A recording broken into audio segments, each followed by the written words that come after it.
સૂતા પહેલા આટલું સાંભળો, દુઃખ જતું રહેશે.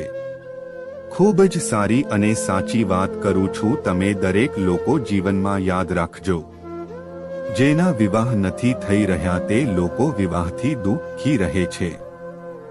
કોઈના ઘરમાં પરેશાની છે, ગરીબી છે અથવા ઘરમાં રોજ લડાઈ ઝઘડા થાય છે, તેવા લોકો તેનાથી દુઃખી રહે છે.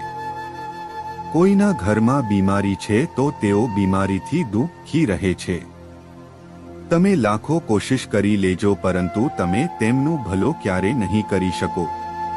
તમને એમ થશે કે કેમ? કારણ કે ઈશ્વર તેમની મતિને કુંતી કરી દે છે.